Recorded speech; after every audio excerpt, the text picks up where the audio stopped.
Kannur ആഞ്ചിറക്കണ്ടി medical കോളേജിൽ മരിച്ച BDS വിദ്യാർത്ഥി നിതിൻ രാജിന്റെ സംസ്കാരമുടൻ പൂക്കോട് വെറ്റിനറി കോളേജിൽ മരിച്ച സിദ്ധാർത്ഥന്റെ മാതാവ് ഷീബ നിതിന്റെ വീട്ടിലെത്തി. വെള്ളിയാഴ്ചയാണ് ആശുപത്രി കെട്ടിടത്തിൽ നിന്നും ചാടി ജീവനൊടുക്കിയ നിലയിലാണ് നിതിനെ കണ്ടെത്തിയത്. വകുപ്പ് മേധാവിയുടെ മാനസിക പീഡനമാണ് ജീവനൊടുക്കാൻ കാരണമെന്നാണ് കുടുംബം ആരോപിക്കുന്നത്. വിദ്യാർത്ഥിനിയെ നിറത്തിന്റെ അടിസ്ഥാനത്തിൽ അധിക്ഷേപിച്ചിരുന്നതായും കുടുംബം ആരോപിച്ചിരുന്നു. അതേസമയം നിതിന്റെ മരണത്തിൽ DGPക്ക് പരാതി നൽകാൻ ഒരുങ്ങുകയാണ് കുടുംബം. സംഭവത്തിൽ മനുഷ്യാവകാശ കമ്മീഷൻ കേസെടുത്തിട്ടുണ്ട്.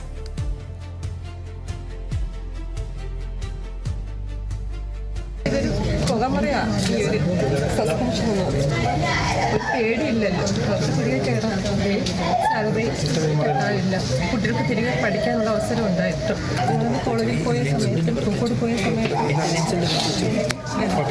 അതൊരു സ്വാഭാവിക മരണം എന്നാണ് പറഞ്ഞത്. പിന്നെ ഒരു മാസത്തോളം രാവിലെ എണീക്കുമ്പോൾ ഓരോ പുതിയ പുതിയ കാര്യങ്ങൾ അറിഞ്ഞുകൊണ്ടിരിക്കും. ഉപയോഗിച്ച കണ്ണട പോയി, പേഴ്സ് കണ്ണട അതൊന്നും ഞങ്ങൾ ഇതുവരെയും കിട്ടിയിട്ടില്ല.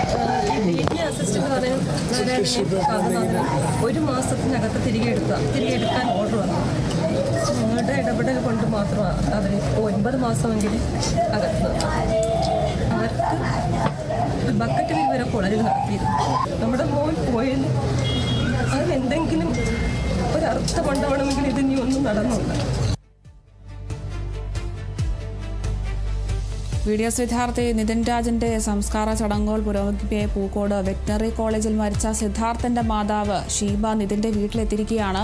വെള്ളിയാഴ്ചയാണ് ആശുപത്രി കെട്ടിടത്തിൽ നിന്നും ചാടി ജീവനൊടുക്കിയ നിലയിൽ നിതിനെ കണ്ടെത്തിയത്. എന്തായാലും മാനസിക പീഡനമാണ് ഇത്തരത്തിൽ ജീവനൊടുക്കാൻ കാരണമെന്നൊക്കെ കുടുംബം ആരോപിച്ചിരുന്നു. അതിന് പിന്നാലെ നിതിന്റെ ഒരു ശബ്ദ സന്ദേശവും വന്നിരുന്നു. എന്തായാലും വിദ്യാർത്ഥിയെ അധിക്ഷേപിച്ചിരുന്നതായാണ് കുടുംബം ആരോപിച്ചത്. എന്തായാലും നിതിന്റെ മരണത്തിൽ DGPക്ക് പരാതി നൽകാൻ ഒരുങ്ങുകയാണ് ഇപ്പോൾ കുടുംബം. ഈ ഒരു സംഭവത്തിൽ എന്തായാലും മനുഷ്യാവകാശ കമ്മീഷൻ കേസെടുത്തിട്ടുണ്ട്.